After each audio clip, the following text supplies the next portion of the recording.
Hello guys, welcome back to this channel Vikas Ecotech Limited. इस video में हम लोग इसी के बारे में बात करेंगे। सबसे पहले आप लोगों के सामने मैं इसके ग्राफ के ऊपर चलूँगा, वहाँ से हम लोग देखेंगे कि इसके अंदर किस तरीके की एक्टिविटीज़ हमें देखने को मिल रही है लास्ट के एक महीने में और 5 डेज़ में। लास्ट डे का अगर आप ग्राफ देखें तो ये आपके सामने है, जिसमें अगर आप देखें तो ओपन प्राइस जो है नीचे ही ओपन होता है और अपने अपर सर्किट के ऊपर जा कर के क्लोज होता है। अगर आप लास्ट के 5 डेज़ का ग्राफ देखेंगे तो लास्ट के 5 डेज़ में आपको गिरता हुआ दिख रहा था, लेकिन लास्ट डे में थोड़ा सा ये संभलता हुआ हमें दिखा, राइट। इसके अलावा अगर आप महीने भर का आप ग्राफ देखेंगे तो एक महीने में इसकी कुछ सिचुएशन आपके सामने है, जिसमें 4.4 का हाई जो कि 7 जनवरी 2021 को बनाता है और लो बनाता है 2.65 का जो कि 2 फेब 2021 को। और ये जो आपको गिरावट दिख रही है ना, अपने हाई के बाद ये गिरावट क्यों हुई है आपको पता है? इसके पीछे एक कारण है, मैं आपको अभी बताऊंगा।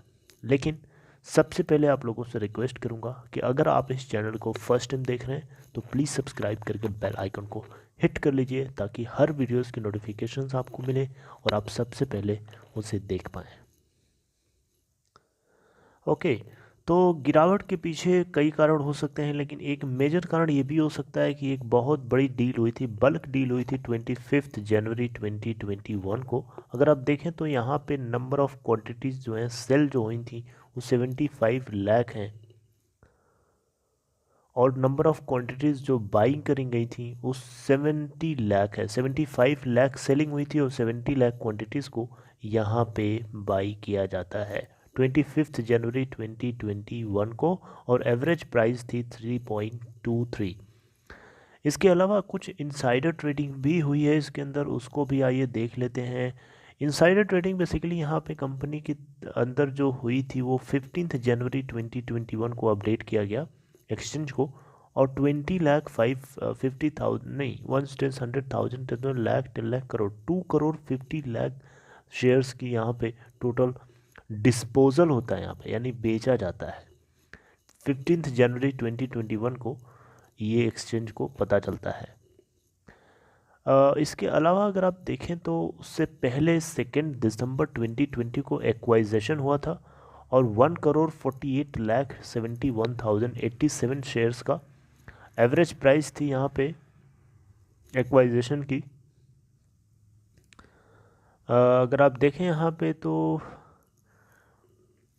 एवरेज प्राइस इसका मेंशन्ड तो नहीं है, सॉरी ये मेंशन नहीं है, लेकिन यहाँ पे आपको बताना चाहूँगा कुछ और पॉइंट्स और पैरामीटर्स जिसके ऊपर आपको नज़र बना के रखनी चाहिए। ओके, तो यहाँ पे हम लोग और बात करेंगे, इसके अंदर और कुछ दबा करके माल बेचा गया है उसको भी हम लोग बात करेंगे, लेकिन सबसे पहले फाइनेंशियली हम इसको देख लेते हैं। इसके Q3 का रिजल्ट भी डिक्लेयर हो गया। तो अगर यहाँ प्रॉफिट और लॉस की बात करेंगे तो आइए देख लेते हैं कि क्या इसको हुआ है एक्चुअली में। दिसंबर 2020 के क्वार्टर में टोटल रेवेन्यू निकल के आता है 32.4 करोड़ का। सितंबर क्वार्टर में रेवेन्यू टोटल था इस कंपनी का 44.6 करोड़ का, जबकि ईयर ऑन ईयर बेसिस पे दिसंबर 2019 में देखेंगे तो 53 करोड़ का इसको रेवेन्यू हुआ था। नेट प्रॉफिट की बात करें तो यहाँ पे 0.00 है, लेकिन आपको बार ग्राफ में भी दिखाऊंगा। वहीं अगर सितंबर क्वार्टर में नेट प्रॉफिट देखेंगे तो 1.8 करोड़ का हुआ था, जबकि दिसंबर 2019 में अगर आप देखेंगे तो इनको 1.6 करोड़ का लॉस हुआ था।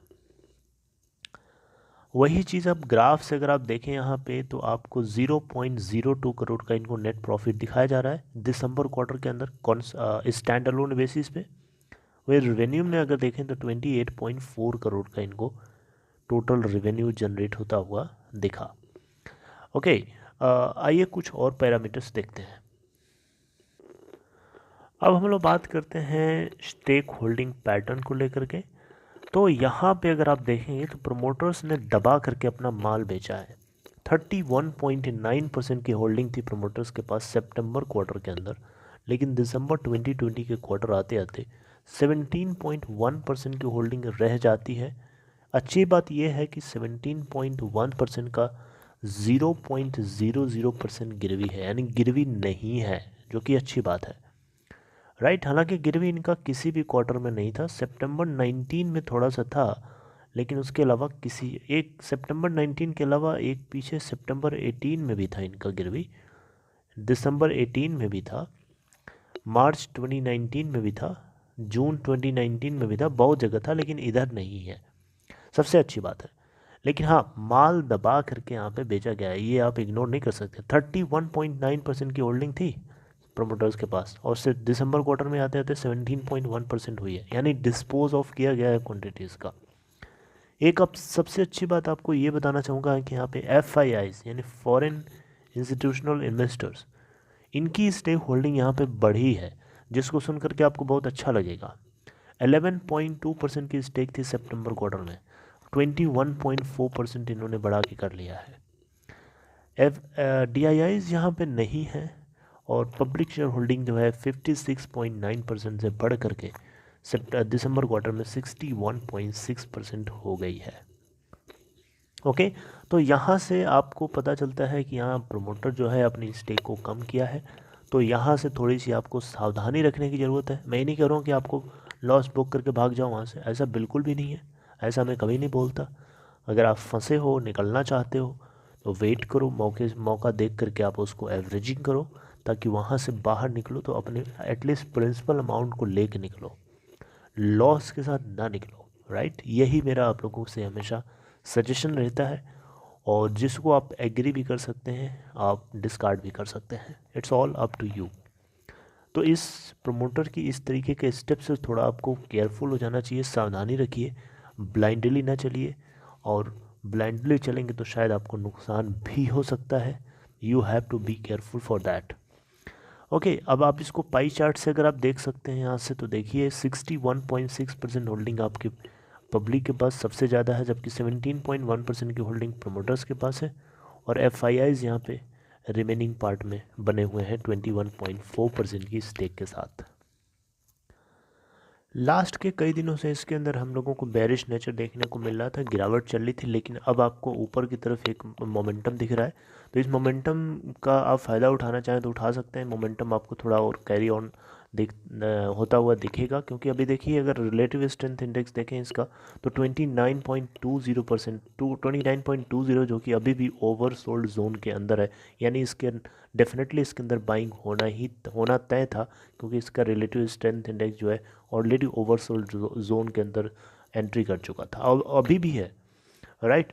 मनी फ्लो इंडेक्स अभी ये भी इसके ओवरबॉट जोन को, हालांकि ये ओवरबॉट जोन को रिप्रेजेंट कर रहा है, 73.7% के साथ वैल्यू होल्ड करता है। ओके, तो लेकिन इसके अंदर आपको एक अपर मूवमेंट देखने को मिल सकता है, लेकिन वो बहुत ज़्यादा देर तक नहीं रहेगा। आप इस चीज़ का आप ध्यान रखिएगा, क्योंकि सिचुएशन जो है ना, सिचुएशन डिपेंड करती है कि मार्केट का पूरा सेंटिमेंट किस तरीके का है, राइट।